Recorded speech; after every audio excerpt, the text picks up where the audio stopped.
प्रिय मित्रों, आज एक कथा आपको सुनाते हैं। उसका शीर्षक है प्रेम से भरी ओढ़नी। वृंदावन के पास एक गांव में भोली भाली माई पंजीरी रहती थी। अपना जीवन यापन वह दूध बेचकर चलाती थी। वह मदन मोहन जी यानी श्री कृष्ण की अनन्य भक्त थी। ठाकुर मदन मोहन लाल भी उनसे बहुत प्रसन्न रहते थे। वे उसे स्वप्न में दर्शन देते और उससे कभी कुछ खाने को मांगते, कभी कुछ। पंजरी उसी दिन ही उन्हें वह चीज बनाकर भगवान कृष्ण को भेंट करती। वह उनकी दूध की सेवा नित्य करती थी। सबसे पहले उनके लिए प्रसाद निकालती, रोज उनके दर्शन करने जाती और दूध दे आती।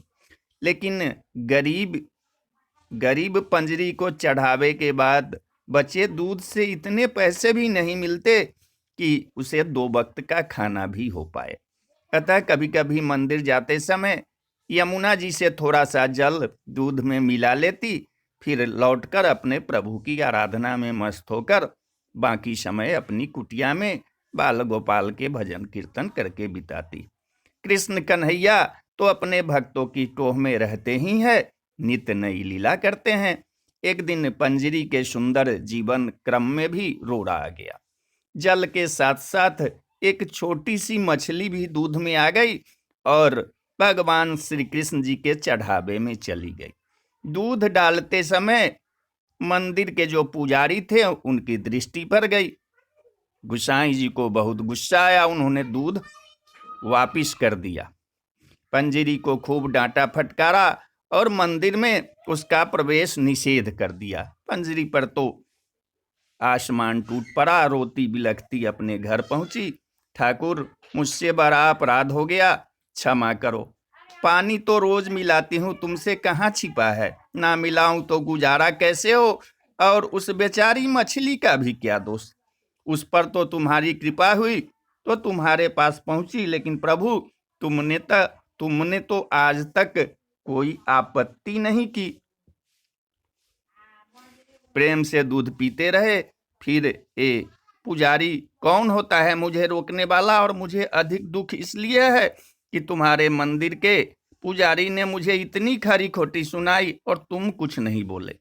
ठाकुर, यही मेरा अपराध है। तो मैं प्रतिज्ञा करता हूं कि तुम अगर रूठे रहोगे, मेरा चढ़ावा स्वीकार नहीं करोगे, तो मैं भी अंजल ग्रहण नहीं करूंगी, यहीं प्राण त्याग दूंगी। भूखी प्यासी रोते रोते शाम हो गई। तभी पंजरी के कानों में एक मधुर आवाज सुनाई दी, माई, ओ माई। उठी तो दरवाजे पर देखा कि एक सुदर्शन किंतु थका हारा सा एक किशोर कुटिया में झांक रहा है। कौन हो बेटा? मैया ब्रजवासी ही हूँ, मदन मोहन के दर्शन करने आया हूँ। बड़ी भूख लगी है, कुछ खाने को मिल जाए तो तुम्हारा बड़ा आभारी रहूंगा। पंजरी के शरीर में ममता की लहर दौड़ गई। कोई पूछने की बात है बेटा, घर तुम्हारा है, न जाने तुम कौन हो जिसने आते ही मुझ पर ऐसे जादू बिखेर दिया है। बड़ी दूर से आए हो, क्या क्या खाओगे? अभी जल्दी से बना दूंगी। अरे मैया, इस समय क्या रसोई बनाओगी? थोड़ा सा दूध दे दो, वही पीकर सो जाऊंगा। दूध की बातें सुनते ही पंजरी की आंखें डबडबाई। फिर अपने आप को संभालते हुए बोली, बेटा, दूध तो है, पर सवेरे का है, जरा ठहरो। अभी गैया को सहलाकर थोड़ा ताजा दूध दूह लेती हूँ। अरे नहीं मैया, उसमें समय लगेगा। सवेरे का भूखा प्यासा हूँ। दूध का नाम लेकर तूने मुझे अधीर बना दिया है। अरे वही सुबह का दे दो, तुम बाद में दूहती रहना। डबडबाई आंखों से बोली कि दूध में थोड़ा सा पानी मिला हुआ है। अरे मैया, तुम मुझे भूखा मारोगी क्या? जल्दी से दूध छान कर दे दो, वरना मैं यही प्राण छोड़ दूंगा।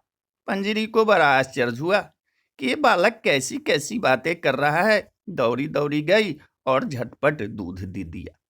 दूध पीकर बालक का चेहरा खिल उठा। बालक बोला कि मैया, कितना स्वादिष्ट दूध है।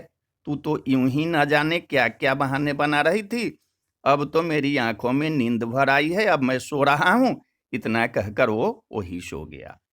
पंजरी को फुर्सत हो गई। तो दिन भर की थकान, दुख और अवसाद ने उसे फिर घेर लिया। जाड़े के दिन थे, भूखे पेटे उनकी आंखों में नींद कहाँ से आती। जाड़ा बढ़ने लगा तो अपनी ओढ़नी बालक को ओढ़ा दी। दूसरे प्रहर जो आंख लगी कि ठाकुर श्री मदन मोहन लाल जी को सम्मुख खड़ा पाया। ठाकुर जी बोले, मैया मुझे भूखा मारेगी क्या? गोसाई की बात का बुरा मानकर उठ गई। स्वयं पेट में अन्न का एक दाना तक न डाला और मुझे दूध पीने को कह रही है। मैंने तो आज तुम्हारे घर आकर दूध पी लिया। अब तू भी अपना व्रत तोड़कर कुछ खा पी ले और देख, मैं रोज तेरे दूध की प्रतीक्षा में व्याकुल रहता हूं। मुझे उसी से तृप्ति मिलती है। अपना नियम कभी मत तोड़ना। अब पुजारी भी तुम्हें कुछ ना कहेंगे। दूध में पानी मिलाती हो तो क्या हुआ? उससे तो दूध जल्दी हजम हो जाता है। अब उठो और भोजन करो। पंजरी हड़बड़ा कर उठी। देखा कि बालक तो कुटिया में कहीं नहीं था। सचमुच लाला ही कुटिया में पधारे थे। पंजरी का रोम रोम हर्षोल्लास का सागर बन गया। झटपट 2 टिक्कर बनाए और मदन मोहन को भोग लगाकर आनंद पूर्वक खाने लगी और उनकी आंखों से अश्रुधारा बह रही थी।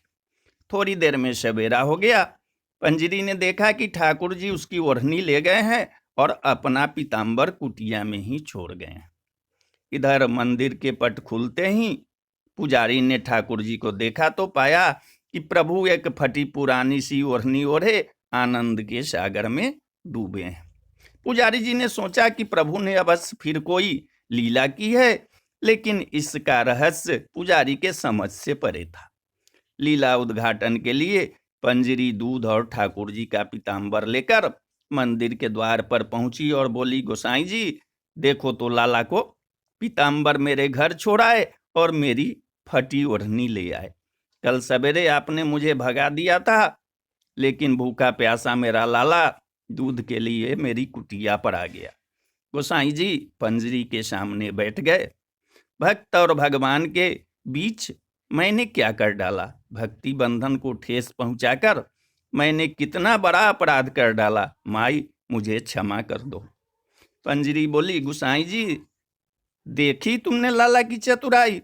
अपना पीताम्बर मेरी कुटिया में जानबूझकर छोड़ दिया और मेरी फटी चिथरी ओढ़नी उठा लाए। भक्तों के सम्मान की रक्षा करना तो इनकी पुरानी आदत है। ठाकुर जी धीरे धीरे मुस्कुरा रहे थे। अरे मैया तू क्या जाने कि तेरे प्रेम से भरी ओढ़नी ओढ़ने में जो सुख है वो पीताम्बर में कहा। तो बोलिए जय श्री कृष्ण, जय श्री हरि।